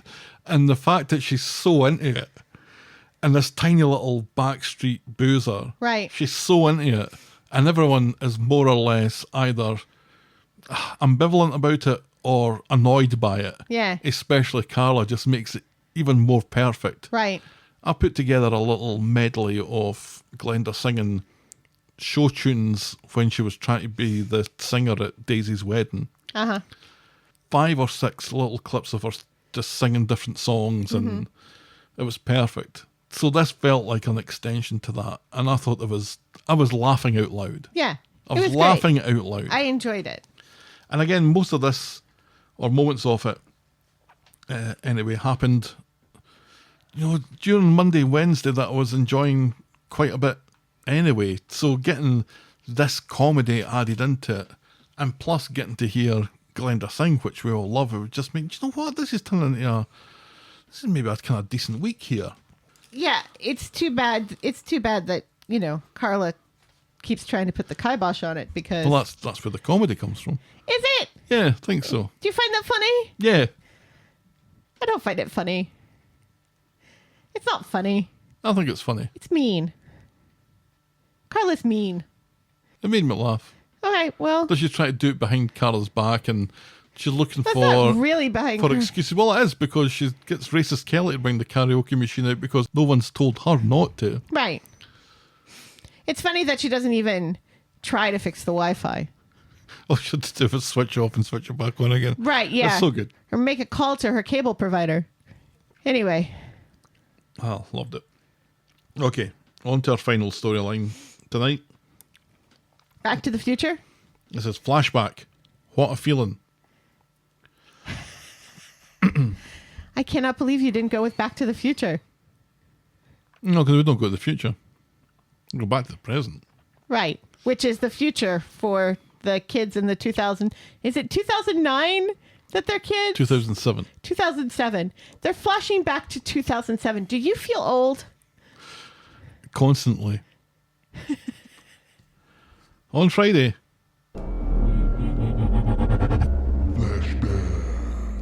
It's a flashback. Just word to the wise, I will be pressing that button 10 more times. You couldn't get a better voice to say flashback? That's my voice saying that. Yeah, but could you have done like something really techie with your voice where you're like a robot or something and not like, I don't know, the Wizard of Oz when he's behind the curtain? I do like the music though. That's, I think, why I'm so disappointed with Flashback instead of Flashback. Which sounds more like E.T. Why does there need to be a robot involved in this? There's no robot in this storyline. Because the music's techie and sort of like sci-fi. And the music isn't techy, the music is disorientating. Anyway, 10 more times. A slightly lanky teen is running away from the cops while a slightly lankier teen hides. The lanky teen is arrested, and we're led to believe that this is Mick. Although to start with, I thought this was Kit, and I'm like, wait a minute. Yeah. This is not working. No. I don't think that kid really works for Mick either. I think the Kit kid works to a point. But the Mick kid is a cutie patootie. There's no way he would grow up to look like that. With time, I guess. And I hard living. actually think that all 3 kids are pretty well cast, with the exception being that the kid that's playing the younger Kit has brown eyes. Kit has brown eyes. Kit has blue eyes. Kit has brown eyes. Kit has blue eyes, as the Blue Sky post that you liked Right. clearly demonstrates. Yeah, I was really confused by that because I saw his blue eyes or brown eyes. No, you're right. You're right the first time. So I was like, yeah, his eyes are a slightly darker blue in this. Yeah, you said blue again. Again, you're I right. mean brown. Yeah, you're right though. They are blue. I liked it, and now I can't find it in my likes. Oh well, no, Kit's eyes are brown. They're not. They are. They're not, but I'm happy for you to think that they are. Yeah. Because they're not. Flashback over, Bernie arrives, unannounced and unwanted. Benny, though, wants to check to make sure Kit is okay. He just wants to get on with his day, so she leaves. Meanwhile, a battered Gary is spotted by Sarah in Nina's rolls. She wants to know who did this. He says that he doesn't want to tell her, but then says, ask your boyfriend, and then says that it was Mick what done it, and he completely spills his guts. Kit saw everything and arrested Gary. Speaking of Mick, he runs into Kit at Dev's. Addie sees the tension between the two of them as a smarmy Mick leaves. Flashback again. It sounds like something from South Park. Well, maybe that's what I'm aiming for. Lou's arrived on the scene now as Mick and Kit indulge in a bit of booze shoplifting from this poor guy's corner store. Mick and Kit get wired into the beers. They're ciders, actually, I think. Yes. In a park as Mick announces that he's going to join the army. Lou quickly gets wired into Mick, but keeps an eye on Kit, suggesting that she might actually be interested in a bit of a three-way. Now, during this conversation... Challengers all over again. Yeah, during this conversation between young Mick and Kit, we learn that Mick's family life is a bit... uneven. Yeah. And that Kit's mum seems to be putting Mick up over the summer. Did so last year, and there's an offer to do it again this year. So it feels like, as is suggested a bit later on, they're more like brothers than they are like friends here. So, flashback over. Kit meets Sarah in Nina's rolls, and she quickly quizzes him about Gary. Kit's annoyed by Sarah's nose and all this, and tells her that he'll sort it, just as...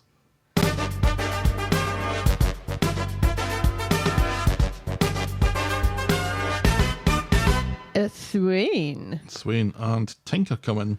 Tinker is all giddy with excitement because he's on a CID placement and he'll be shadowing Kit for a fortnight. Tinker tells Kit that Gary called him last night about the Mick situation, but Kit shuts that shit down quickly and tells him that he's nobody's friend in CID. Tinker is nobody's friend anyway. That's true. Kit says that Gary's situation has been dealt with. Meanwhile, in the salon, Maria and Lou are arguing about the events of the other day. It seems it's all he said. Maria nips off for a frothy coffee, possibly a shite, which allows Mick to come into the salon, even though he doesn't work at the salon. And the two of them chat about Brody getting out today. Here's my problem with Brody getting out today. Okay, lay it on me. Why was he so desperate for a phone?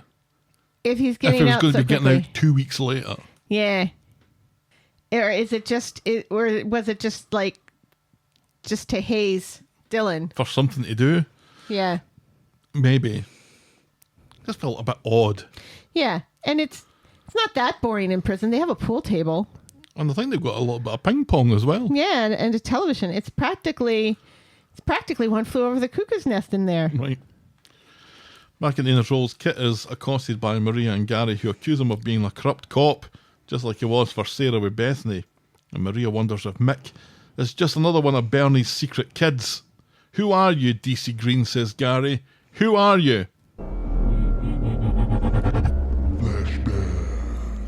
And flashback. The lanky kid. Shush. The lanky kid that's meant to be Kit is appalled and hiding as he hears a woman scream in a house. Right. And I'm like, what, is Mick raping someone? That's what I thought was happening. I thought Mick was raping Lou. Yeah. While... Is it bad that our minds constantly go to rape when we hear screaming? I don't know, the way that woman was screaming, it was like something very nasty was going on. But who were we supposed to think it was? The only other woman that's been in this part of the storyline is Lou. The other interesting little snippet was that while they were stealing the ciders earlier on, it sounded like Lou was more interested in Kit. Yeah. And Mick says, if you don't have a go at that, I'm going to have a go at it. Right. And seemingly successfully. That's what happened, yes. Yeah. Flashback over. Kit quickly reminds Gary that he was the one with the bottle and asks Maria if she'd be happy that Gary killed again. He leaves them to it. Benny looks like she shat herself and then walks into Kit's apartment. He wants his fucking key back at this point. Yes. She wants to know why he's covering for Mick, and she thinks it's something to do with a photo that she found yesterday. Kit doesn't want to get into this with her after all the years of neglect, and she's not buying this. She said, no, you can't turn this on me now. Nope. He tells her that she doesn't know him. She looks like she has a secret to tell, but decides to keep quiet, and he demands his key back, and she hands it over and leaves. In Flashback, we see a hilarious version of Bernie talking to Kit's mum. It's just Jane Hazelgrove in a wig. Yeah. A wig that arguably makes her look older. Well, I think the style is supposed to make her look younger, and also it's a lighter color than her normal hair, and also she's recorded from a distance. Yes. The whole time. And a soft focus. Yes. A little bit. Yes. But it's still her, and that's funny. That's I thought comedy it was lovely. gold. I thought it was lovely. It was great. This is brilliant. We're not trying to recast No. a sort of a younger to middle-aged woman as Bernie here. She's talking to Kit's mum. Bernie's asking to see Kit, but Kit's mum doesn't trust her, thinking that she's on the drugs, and she sends her on her way just as Kit comes round the corner, and he sees Bernie's green elephant necklace. He susses that Bernie is his mum, and he chases after her in her taxi, but he's too late. Too late. Flashback over. Sarah is now at Kit's telling him about how little she trusts men, and therefore him. Kit says that he's not lying about Gary, and she says, well, that's great. And that was actually quite a tender little scene with Kit at that point, where he's like, oh, so you don't trust me, and that's absolutely fine. I'm going to have to try and win it back then. But also, we'll continue to lie to her. Oh, 100%. Yeah. So is it really touching? It makes it complicated, I guess. Yes. But I'm impressed with Kit in these scenes. I think, and actually all of this week. But yeah, he says that he's not lying. She says, well, just keep that up, big man, and we'll see where we go. Yeah, I'm getting kind of tired of this now. There's only another 6 or so to go. Kit goes back to the newsagent from earlier to pay for the booze that he nicked. Mick comes in and the situation gets worse as the newsagent tells Mick how he knows his slag of an alky mum, and they all end up in prison one way or another. Scum comes from scum, says the newsagent, and this seems to resonate with Kit. Mick and Kit knock some birthday cards off a display and scarp her, calling the newsagent an old git. Flashback over. We're in the fucking pub now. Mick and Lou are having a pint when Kit and Sarah come in. Tinker bumps into Mick and spills his pint, and it nearly kicks off. And except Tinker completely shits himself in front of Mick, and Glenda refills the pint. No harm done, says Kit.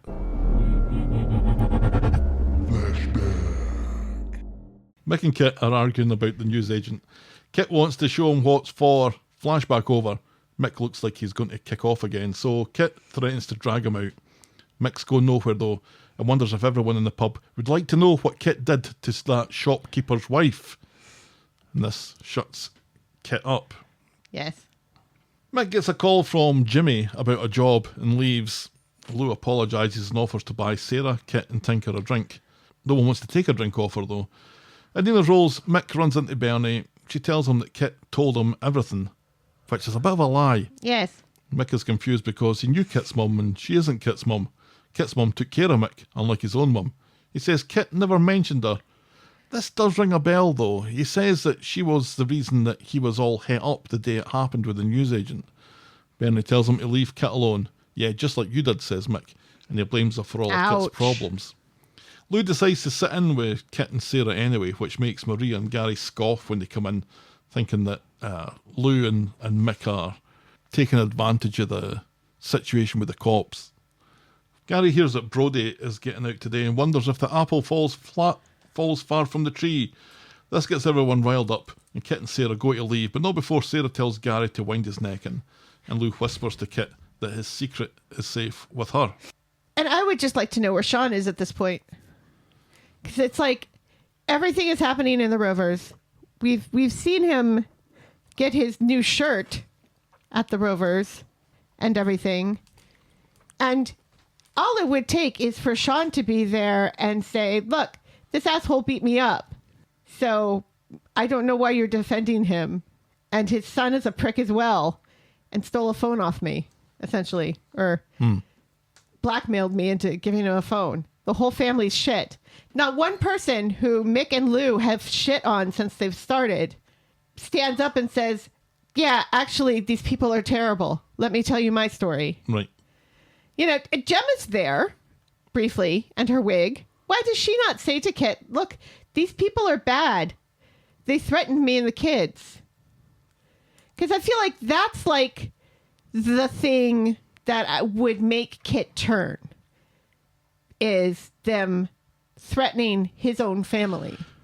Yes, and maybe that is going to be the catalyst to that at a later point when Chesney and Gemma's involvement in all this comes out, because maybe the show hasn't forgotten about the whole thing after all.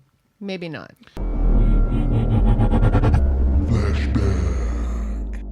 Flashback. Kit and Mick throw lit fireworks through the letterbox of the newsagent after hours just to teach him a thing or two. Right, yeah. Like the little firecrackers. The bangers. The little bangers that go bang, bang, bang, and then they're done. Mm-hmm. These are the things they put through the door. Yep. Bang, bang, bang, and then they're done. Let's all remember this. They're bang, bang, bang, and then they're done. They're kind of flashing, and Mick seems to be entranced by the lights and maybe the smell. Right, yeah. Flashback over, Sarah's worked up into a sexual frenzy and is about to get her hole on the couch when Bernie shows up wanting to know what happened to the shopkeeper, knowing that Mick is blackmailing him about it. And then we have double flashback, because we see the reason that Kit was hiding from the screaming woman. That wasn't Lou getting raped. That was the newsagent's wife trapped in a shop that had bangers thrown in it. Right, yes. And a back room where there are no bangers. And also shelves that she could hide behind from the bangers, which again, they go boom and then they're done. The insinuation what is going on here? Is that the shop is now on fire. And the shopkeeper's wife had third-degree burns, we learn. Right. How did she get third-degree burns from a bangers that she could just walk into the back room and shut the door from and go back upstairs or whatever? I think what happened was there was a chip pan fire completely coincidentally. Maybe that's what she burned herself on. Right, yes. Or she was so startled she didn't know how to move away from the bangers. And also, some PTSD. They looked through the mail slot and didn't see anyone. So this means that she heard the noise and came into the room with the bangers to investigate. And then got close enough to the bangers so that they would burn her and didn't back away from them once they started to burn her. I think she just caught fire, maybe. Maybe she just caught fire. Maybe she just spontaneously combusted or something and had nothing to do with the bangers. Now, the shopkeeper comes back, realizes what's going on, and stupidly, these two kids have said their names in the shop earlier. Correct. And he knows who they are anyway. Right, yeah. But at this point, Kit's already around the corner. Yeah. Looking devastated at the sounds that he's hearing. Right. And the shopkeeper just sees Mick. Correct. So then the flashback to the flashback has a flashback. And also...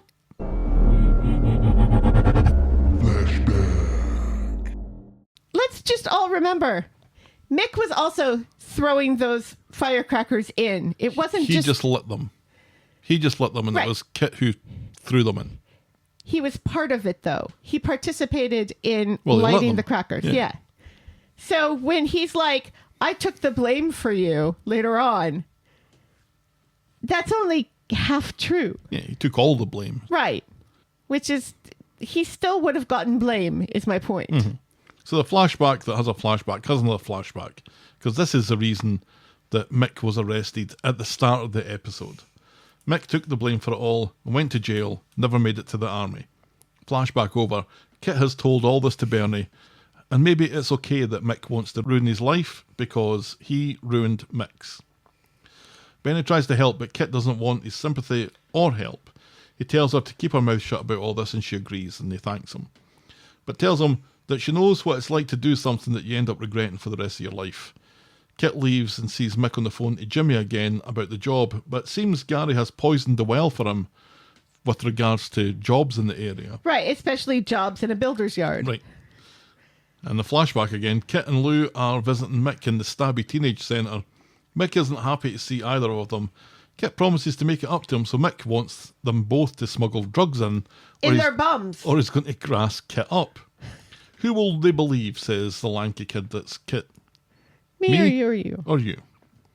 Flashback over, Mick is badgering Kit again, so Kit decks him. And this is witnessed by Swain, who sends Mick on his way and grabs Kit for a chat back at Carla's. She demands to know what that was all about. Kit says it was nothing, it was just an argument and it escalated as things do and fights break out. Swain asks if Mick has something on him. Kit denies it, says Mick called Sarah slag or something, so either report him or not. Swain says that she won't, so Kit just leaves. Meanwhile, Bernie's having her own flashback. She's in a state, looking for drugs, and throws away her wee elephant thing, and it was a wee elephant thing that Kit recognised earlier on. Flashback over, Mick and Lou are in Dev's buying snacks for Brody's release. Lou wants to know who gave him the fat lip, and he must say so, because the next we see, Lou barges into Kit's flat, want to know what's going on, and if Mick knows what happened when he was inside all those years ago. Flashback again, for the last time. And Thank God. And what happened when Mick was inside was that Kit and Lou Kit also got inside. were fucking like rabbits. Yeah. It's a shocker. It's best if they keep this to themselves, and it's better that Kit's moving away. This is something that Lou says that she's got to deal with. Right, because she's not moving away. So she's stuck with Mick. Yeah. Flashback over. Kit goes to speed dial and sees Mick, Brody and Lou celebrating. And Lou sees Kit looking longingly at Brody. And that is how we end this week's episodes. Yeah, I knew that kid wasn't Mick's. No. So without the flashback, which didn't feel like a flashback episode because it kept going back and forth. As you may have noticed by me pressing that button. Right, a ridiculous amount of times. Yes. If it hadn't been a flashback episode, what do we know now that we didn't either know or suspect already? We knew that Kit and Mick and Lou all knew each other. Correct. So that gets confirmed. We suspected that Kit was maybe had a thing with Lou at some point. Right. That was confirmed. Yes. If Kit and Lou had a fling, then it's conceivable that Brody, the only one of their children that we've ever seen, isn't Mick's after all, and is Kit's. Yeah, is it weird that Brody's sisters weren't at the celebratory dinner at Speed Doll? Where are they? Where are these little girls? Where are they hiding them? Has Mick shoved them in a closet as well? What is going on here? So, why even say that they have other children if you're never going to cast any children to be their children? Right. So, we knew all this. We inferred or we suspected heavily right. all this. And that the only last look of Kit looking at the back of Brody's head yeah. and Lou clocking Kit yeah. tells you everything that you need to know about Correct. that situation. Yeah. So the flashbacks...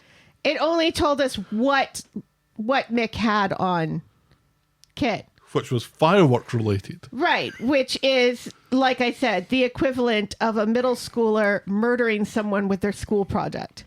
It's the most ridiculous thing that they could have had on one another.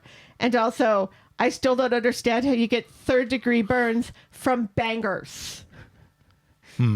Like I said, I think she just burst into flames. As newsagents' wives are prone to do. Yes. Yeah, it's not a great... It's not a great explanation for anything. Who was in the writer's room that day and said, I know what we can do. Let's use fireworks. Well, they obviously don't want to make it too hardcore, like someone died. No, just somebody is permanently scarred. Right. It's still pretty terrible. Yeah, but we can't have Kit being a murderer, basically. No. Just a maimer? An arsonist? Only not really? Because they're just bangers? I was suspecting that it would have something to do with Lou. that Mick has over Kit. That it would be something between the three of them. It kind of felt like that was a thing that would make sense. Mm-hmm. Like Mick agreed to take Lou in when Kit left and left him holding the baby, essentially. Yeah, because I don't think Mick... Because we know Mick doesn't know. Because No. if Mick knew, then he would go crazy. Because apparently he's a wild and crazy guy. Just so wild and crazy. Yeah, he just acts out at the least possible moment. Such a live wire. Such a live wire. Nah. I just don't feel like I've learned anything substantial from this kind of gimmick. I didn't hate it as much as I thought I was going to hate it, because I think the kids that they got to play the younger versions of them were pretty entertaining. But if this was going to be this massive revelation, I don't think it succeeded, because we know that Kit is a wrong-un. We know that he's corrupt. We already knew this. So for Mick to know that Kit has got a secret, Kit's got tons of secrets.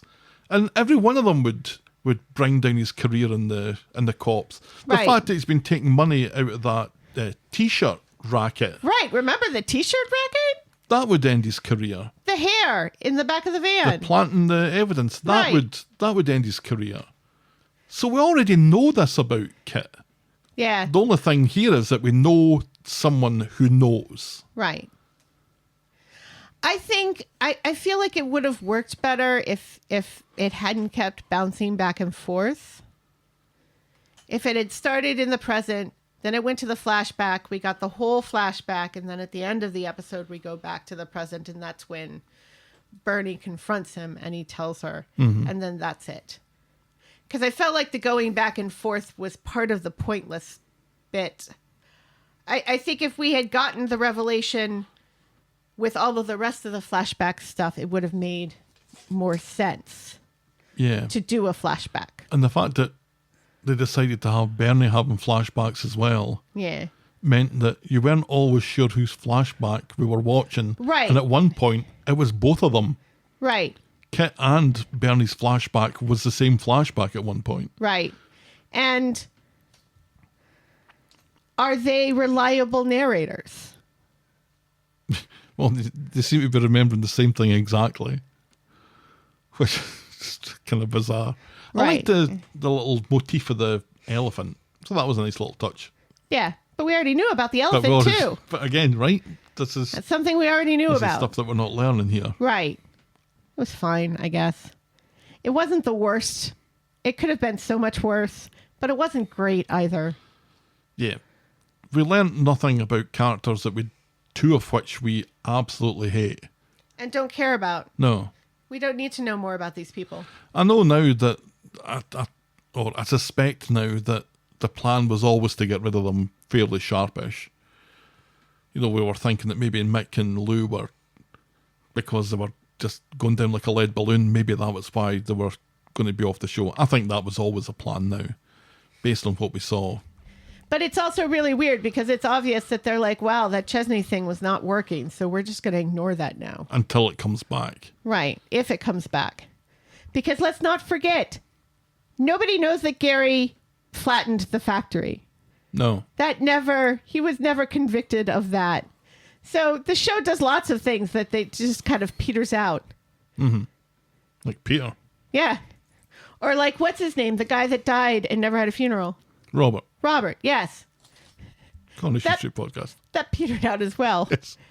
I'm very tired and I'm very hot. Oh, it is so hot in here. I just want to die. Well, let's talk about this just a little bit longer then. Oh, fuck you.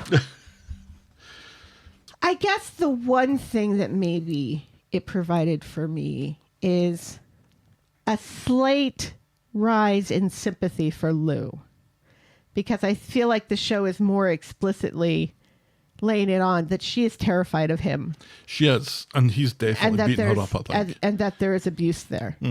The way that she reacted when she learnt that Mick had been fired again. Right. Yeah. And the whole, talking on the picnic table in the flashback where she's like, yeah, well, you get to leave.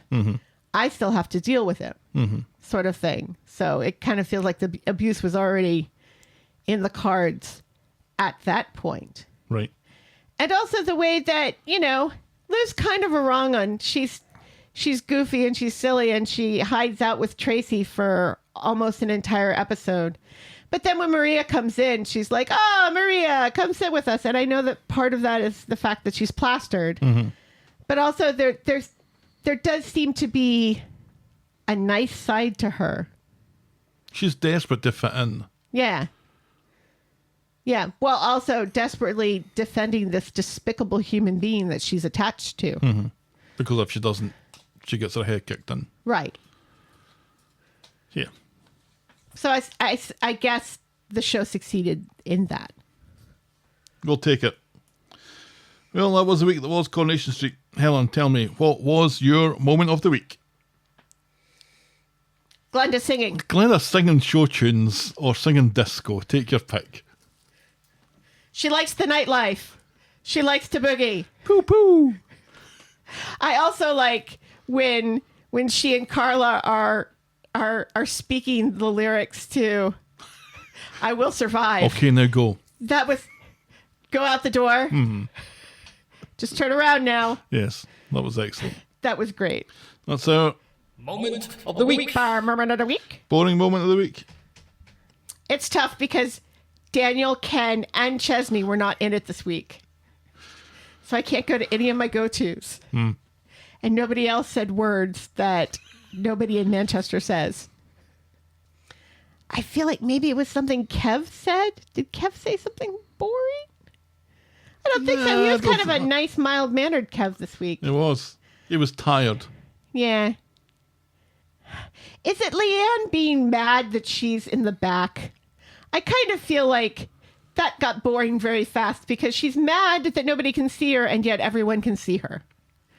We're reaching here for boring moment of the week. Right, yes. I don't think there were many boring moments this week. But it kind of felt like the show is reaching in trying to explain why Leanne is mad. Fair enough. That's our Boring moment of the week. Or maybe it's Alia saying, "Well, in fairness, you did promise us display cards or something, display stands." I'm sorry, Helen, I've already pressed the button. It's all kind of the same thing. Yay! Now we're at Helen's favourite part of the podcast. It's the Yay, Meh, Zzz section. This is where I reach out to our followers on Twitter and ask them to rate this week's episodes. And Yay, Meh, or Zzz, depending on what they thought of it. This week, well, Zzz was 30.3%.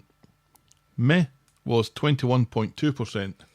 And Yay was 48.5%. So this seems to be a you either loved it or you hated it kind of week. Yep. And there's maybe less in the middle.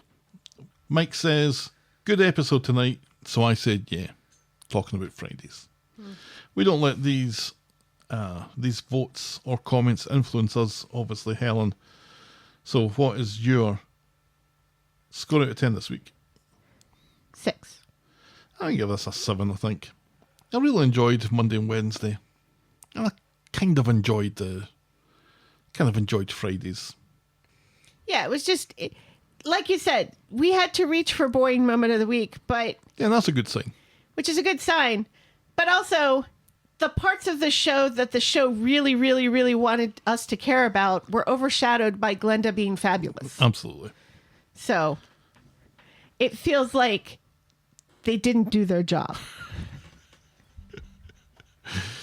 So I think we're damning with false praise here then. Right, yes. If you want us to care about the flashback, you have to make Glenda less fabulous. Give us a flashback of Glenda singing on the cruise ships. I want to see Glenda on a cruise ship. Like singing and bantering and making out with a pool boy. Oh, yes, please. And eating too much shrimp. That is something that I think we can all get behind. Yes. What a flashback that would be. All right, let's wrap this one up then. This episode was brought to you with thanks to our friends of the podcast: Daisy, French Helen, Pickles, DT, Wendy, Noel, Canadian Helen, Christy, Shandy, English Victoria, Aurora Yvonne, Heather Westerfield, Russell Whiting, Jackie B, Brittany Porter, Laurie Anna, Tina, Stephen, Leah, Tara J, Fiona B, Canadian Jennifer, and Josephina Tingy. Thank you ever so much, folks. We really appreciate it. If you've ever flashbacked, write in to tell us about it. We're the talkofthestreet@gmail.com, and we're at Corrie Podcast on Twitter, Facebook, Instagram, Threads, and Blue Sky. Or you can reach us the old-fashioned way, the Talk of the Street, P.O. Box 12, Eaton Rapids, Michigan 48827. You can shout me and Helen a coffee or become a friend of the podcast by heading to ko-fi.com, that's ko-fi.com/the Talk of the Street, or patreon.com/the Talk of the Street. Check out voggle.co.uk for links to our merch store, YouTube channel, and blog. And if you're so inclined, please leave a rating and a review on the iTunes or your podcast provider of choice. And be sure to check out our pop culture sister podcast, The List of Lists. I have high hopes. Thanks for making it to the end of another episode, and we will be back next week with more Talk of the Street. The Talk of the Street. Bye. Cheerio.